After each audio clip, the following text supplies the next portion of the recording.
And we are back with the third segment of the GSMC Basketball Podcast presented by the GSMC Sports Network. And in this third segment, we are going to be talking about the Lakers game between the Suns and how this is the first loss in the Lakers season so far. And, I'm just going to go ahead and focus on this game, specifically, and then I'll go into the rest of the games in the fourth segment. So, I picked the Lakers to win this game, but that it was a close game. It was a game that ended up coming down to the wire, but of course, the Lakers ended up losing 109 to 105 to the Phoenix Suns. Now, you might think, okay, this is just, Phoenix ended up making the adjustments that they needed in order to stop the Lakers.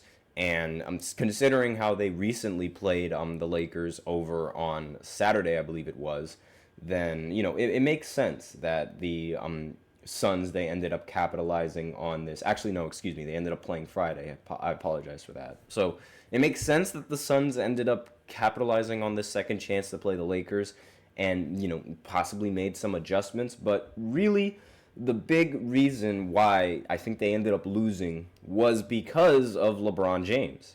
And, it's a rare thing it's a rare sight to see where LeBron is actually the reason why his team ends up losing the game. But LeBron ended the game with 11 points, 8 assists, and 5 rebounds. Now, as a 40-year-old, this is a very good performance. He's 39, almost turning 40. But seeing as this is LeBron, this is not a LeBron performance that we expect, regardless of his age.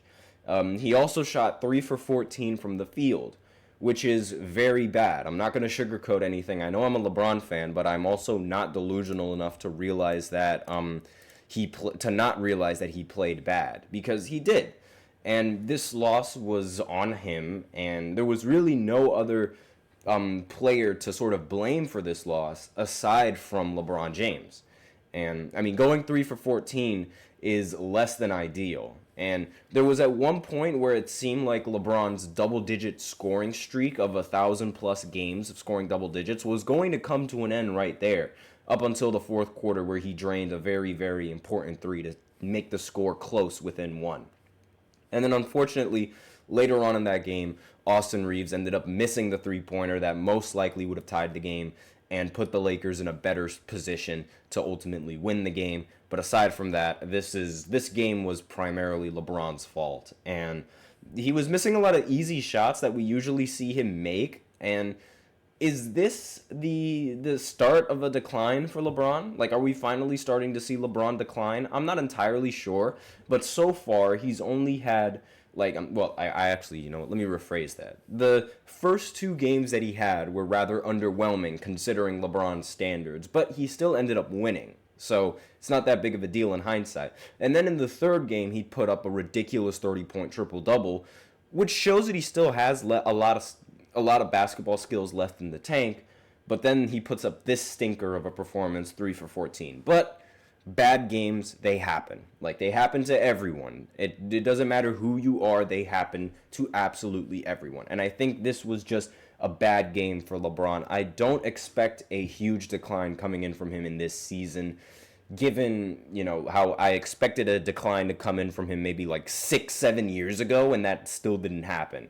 So I think it's a little bit too early to tell that LeBron is on the decline, especially considering how the Lakers have started 3-1.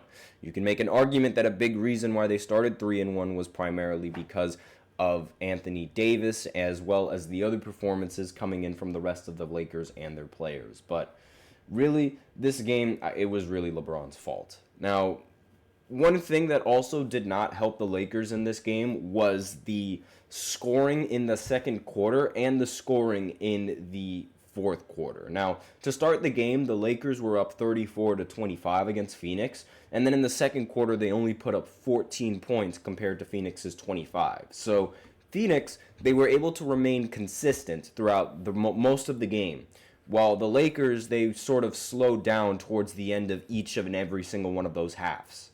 And that was really the big problem with the Lakers, aside from LeBron not really playing that well. Austin Reeves, despite the fact that he missed the potential game-tying three, ended up having 23 points, 8 for 15 from the field, and 5 of 9 from 3, also recording 8 rebounds, 3 assists, and 2 steals along with that. Anthony Davis, again, another MVP-type performance coming in from him, 29 points, 15 rebounds, 3 assists, along with 3 blocks as well. D'Angelo Russell didn't really play that impressive, 14 points, 8 assists. He shot 5 of 13 from the field.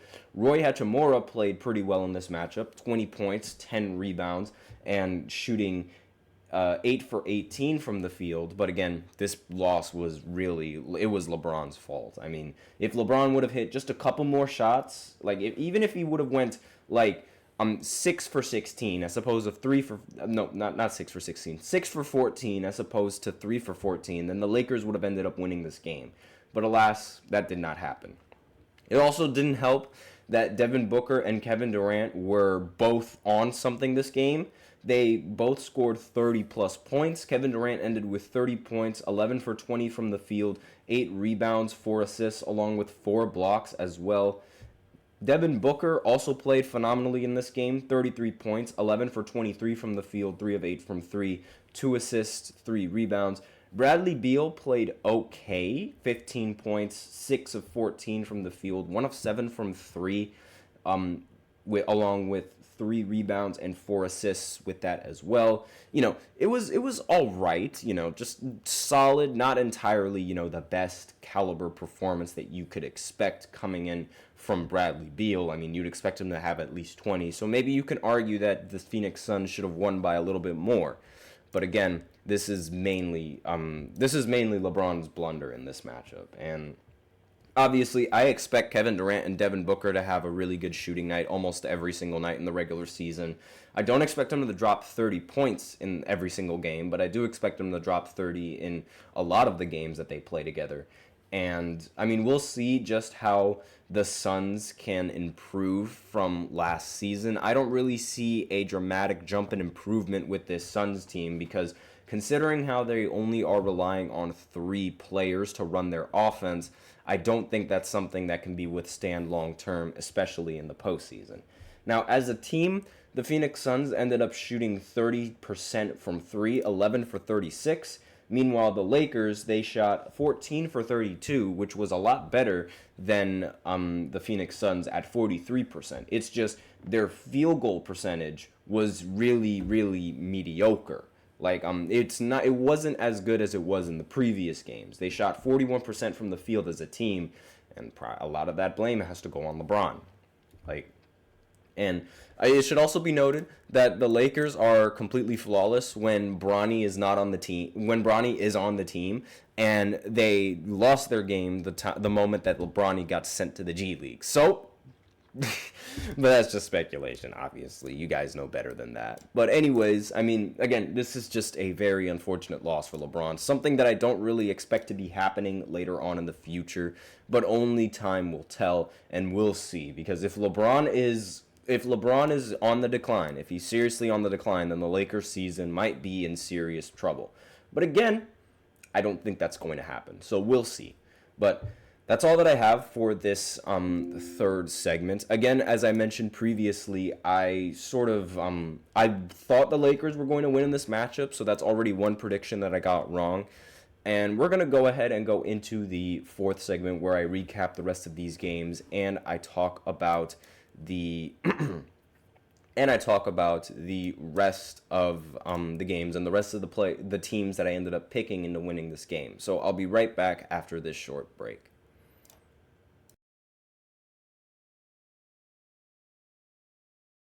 For the best and latest podcasts available anywhere, go to the podcast app on your cell phone and type in GSMC to access free content-rich podcasts on health and wellness, book reviews, sports, entertainment, relationships, social media, movies, technology, finance, and even weird news. Subscribe and download the GSMC Podcast Network's family of shows, available everywhere podcasts are found.